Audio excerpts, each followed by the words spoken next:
Victor उसे पानी के अंदर दो आंखों को दिखाता है और वहां पर वो इलेक्ट्रिसिटी प्रोड्यूस करता है जिससे आंखों में हरकत होना शुरू हो जाती है। पर विक्टर जो ये एक्सपेरिमेंट कर रहा होता है ये पूरी तरह से कामयाब नहीं है और तभी इगोर उसे बताता है कि इसकी जो नर्व्स हैं वो सही तरह से कनेक्टेड नहीं है। ये सुनकर विक्टर बहुत ज्यादा इंप्रेस हो जाता है। यहाँ पर हमें ये भी समझ में आ जाता है कि इंस्पेक्टर को जिस आदमी की तलाश है वो सच में विक्टर ही है और विक्टर एक ऐसे प्रोजेक्ट पर काम कर रहा होता है जिसमें वो किसी भी मरे हुए इंसान या जानवर को जिंदा कर सके। इसीलिए उसने यहाँ पर अलग अलग जानवरों के अंगों को जिंदा किया होता है और अब ये उन सब अंगों को जोड़कर एक जीव को जिंदा करना चाहते हैं। ये अपने प्रोजेक्ट पर काम करना शुरू कर देते हैं।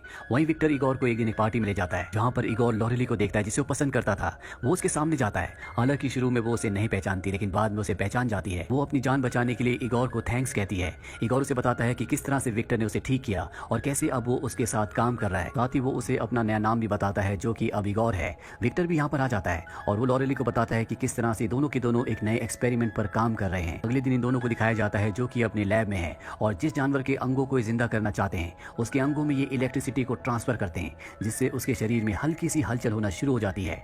विक्टर एक कॉलेज में प्रोफेसर भी है और वो अपने इस नए आविष्कार को अपने स्टूडेंट्स को दिखाना चाहता है। वो इगोर को कहता है कि तुम भी मेरे साथ चलोगे और अब अगले दिन ये दोनों के दोनों कॉलेज में पहुंच जाते हैं जहां सबके सामने अपने इस नए आविष्कार को ये दिखाना चाहते हैं। यहाँ पर लॉरेली भी होती है जिसे इगोर ने इन्वाइट किया है और अब एक बार फिर से ये अपने सब्जेक्ट की बॉडी के अंदर करंट को प्रोड्यूस करते हैं जिससे उसके शरीर में कोई भी हलचल नहीं होती। सबको लगता है कि ये संभव नहीं है इसीलिए सब यहाँ से चले जाते हैं। लेकिन लॉरेली और एक अमीर आदमी जो विक्टर का दोस्त है वो दोनों के दोनों यहीं पर रुक जाते हैं और अब विक्टर एक बार फिर से कोशिश करता है और इस बार वो जानवर जो कि मरा हुआ था जो कि एक चिंपैंजी है वो जिंदा हो जाता है। लेकिन वो बहुत ज्यादा अग्रेसिव होता है। वो इनके ऊपर हमला करना चाहता है पर तभी विक्टर एक बार फिर से उसे मार देता है। यहाँ पर विक्टर का जो दोस्त है जो कि बिलियनियर है वो देखकर बहुत ज्यादा इंप्रेस हो जाता है कि कैसे विक्टर ने एक मरे हुए जीव को जिंदा किया। वो विक्टर से कहता है कि मैं तुम्हें फंडिंग करूंगा, तुम अपनी रिसर्च को आगे बढ़ाओ लेकिन इस बार तुम्हें एक इंसान को जिंदा करना होगा। विक्टर उसकी बात मान जाता है पर इगोर को लगता है कि ये गलत है। वो विक्टर से कहता है कि हमें ऐसा नहीं करना चाहिए पर विक्टर ने उसे एक नया जीवन दिया है। वो जो कि पहले एक हंचबैक था जिसकी बैक पूरी तरह से कर्व थी। विक्टर ने उसे सही किया होता है इसीलिए विक्टर के कहने पर उसे मानना पड़ता है और अभी दोनों के दोनों इंसान को जिंदा करने के एक्सपेरिमेंट में लग जाते हैं। अगले दिन विक्टर के घर पर इंस्पेक्टर आता है। सबसे पहले वो इगोर से मिलता है। वो उसे पहचान जाता है लेकिन वो उसे कुछ नहीं कहता। इसके बाद वो विक्टर के पास जाता है और कहता है कल तुमने कॉलेज में एक चिंपैंजी को जिंदा करने की कोशिश की। लेकिन विक्टर कहता है कि ऐसा करना कोई भी अपराध नहीं है, ये विज्ञान है और विज्ञान में एक्सपेरिमेंट्स होते हैं। हालांकि वो उसके घर की तलाशी लेना चाहता है लेकिन तलाशी के लिए उसे वारंट की जरूरत है जो कि इंस्पेक्टर के पास नहीं होता। इंस्पेक्टर एक धार्मिक इंसान है, वो ईश्वर को बहुत मानता है। इसीलिए जाने से पहले वो विक्टर से कहते हैं कि तुम्हें कुदरत के नियमों से छेड़खानी नहीं करनी चाहिए और ये बोलकर इंस्पेक्टर वहां से निकल जाता है। अगले दिन विक्टर के पास उसके पिता आते हैं। दरअसल उसके पिता को भी पता चल गया होता है कि विक्टर ने किस तरह का एक्सपेरिमेंट कॉलेज में करने की कोशिश की। इस बात से उन्हें बहुत गुस्सा आता है और वो विक्टर को एक थप्पड़ मारते और कहते हैं कि तुम फ्रैंकेनस्टाइन खानदान पर एक कलंक हो। ये कहकर वो वहां से चले जाते हैं। इगोर को ये सब कुछ देखकर बहुत बुरा लगता है क्योंकि विक्टर ही वो इंसान था जिसने उसका बुरे वक्त में साथ दिया था। उसी ने उसे सर्कस के ओनर से छुड़ाया था। वो तय करता है कि वो किसी भी तरह से विक्टर के एक्सपेरिमेंट को अंजाम देगा और अभी दोनों के दोनों एक्सपेरिमेंट में लग जाते हैं जहां पर ये तय करते हैं कि ये एक ऐसे इंसान का शरीर बनाएंगे जिसमें 4 लंग्स और 2 हार्ट होंगे ताकि ऐसे इंसान को बनाने के बाद कभी भी उसे हार्ट की और लंग्स की कोई प्रॉब्लम ना हो। लेकिन इस तरह के शरीर को जिंदा करने के लिए इन्हें बहुत हाई इलेक्ट्रिसिटी की जरूरत है जो धरती पर कहीं भी नहीं पाई जाती। ये तय करते हैं कि जब बादलों में बिजली चमकेगी तब उस इलेक्ट्रिसिटी का यूज करके ये उस इंसान के शरीर को जिंदा करेंगे। यहाँ पर विक्टर के पास एक वॉच भी होती है और उस वॉच को देखकर वो बहुत ज्यादा उदास रहता है। इगोर से पूछता है कि ये वॉच किसकी है। विक्टर बताता है कि मेरे भाई की थी। जब मैं 10 साल का था तो मैं एक बर्फीले तूफान में फंस गया था।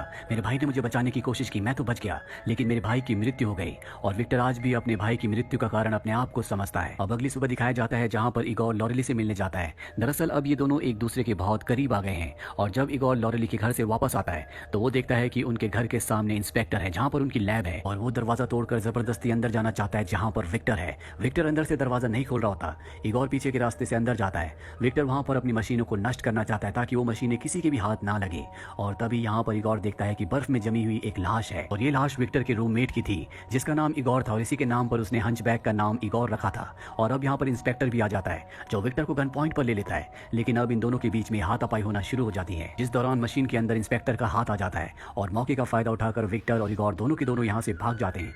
विक्टर अपने उसी अमीर दोस्त के पास जाता है जो उसे फंडिंग कर रहा होता है। वो कहता है कि तुम मेरे स्कॉटलैंड वाले किले पर चले जाओ जहाँ पर तुम अपने बचे हुए आविष्कार को पूरा कर सकते हो।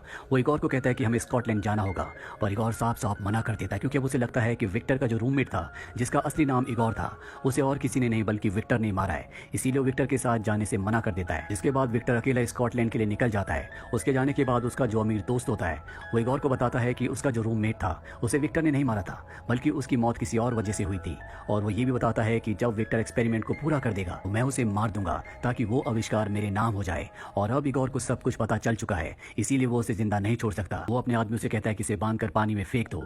इगोर को बांधकर पानी में फेंक दिया जाता है, पर किसी तरह से वो अपनी जान बचाकर वहां से निकल जाता है। वो सीधा लॉरेली के पास जाता है और उसे बताता है कि मुझे स्कॉटलैंड जाना होगा, विक्टर की जान खतरे में है।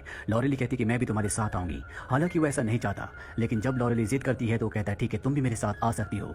वहीं विक्टर को दिखाया जाता है जो स्कॉटलैंड में अपने आविष्कार को कर रहा होता है, जिसमें उसने एक ऐसे शरीर को बना दिया होता है जिसमें 4 लंग्स और 2 हार्ट हैं।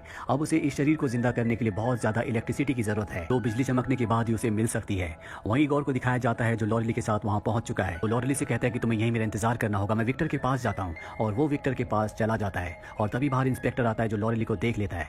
यहाँ पर इंस्पेक्टर का जो हाथ मशीन के अंदर आ गया था, अब वो हाथ उसने नकली लगा दिया होता है। वहीं अंदर हमें इगोर को दिखाया जाता है जो यहाँ पर सभी लोगों से बचता हुआ विक्टर तक पहुंच जाता है। विक्टर इगोर को देखकर बहुत खुश होता है, वो उसे अपने गले से लगा लेता है। इगोर बताता है कि तुम्हारा दोस्त जो तुम्हें फंडिंग कर रहा है, इस आविष्कार के पूरे होने के बाद वो तुम्हें मार देगा। उसने मुझे भी मारने की कोशिश की थी, लेकिन विक्टर कहता है भले मेरी जान चली जाए, लेकिन आज मैं इस आविष्कार को पूरा कर ही रहूंगा। क्योंकि विक्टर को ऐसा लग रहा होता है कि अगर वो इसे जिंदा कर देगा तो वो अपने भाई को जिंदा कर देगा जिसकी मौत बचपन में उसकी वजह से हुई थी। और अब यहाँ पर बिजली चमकना शुरू हो जाती है, जिसके बाद बिजली को वो यंत्र अपने अंदर एब्जॉर्ब कर लेते हैं जो इन्होंने बिजली को एब्जॉर्ब करने के लिए टॉप पर लगाए होते हैं। यहाँ पर बहुत ज्यादा इलेक्ट्रिसिटी प्रोड्यूस होती है, जिसकी वजह से विक्टर का वो दोस्त जो इस पूरे एक्सपेरिमेंट को, पूरी रिसर्च को फंडिंग कर रहा था, जिसने इगोर को भी मारने की कोशिश की थी, वो और उसके सभी लोग मारे जाते हैं। विक्टर और इगोर भी जख्मी हो जाते हैं, लेकिन इनकी जान बच जाती है। साथ ही वो शरीर जिसके अंदर बिजली गई होती है अब वो जिंदा हो चुका है। विक्टर ये देखकर बहुत खुश होता है और वो उसके पास जाकर अपने भाई के नाम से उसे बुलाता है। उस बॉडी के अंदर कोई भी रिएक्शन नहीं होता। विक्टर समझ जाता है कि उसने एक शरीर को जिंदा किया है, उसने किसी आत्मा को नहीं बनाया। ये उसका भाई या कोई इंसान नहीं है, बल्कि ये एक शैतान है।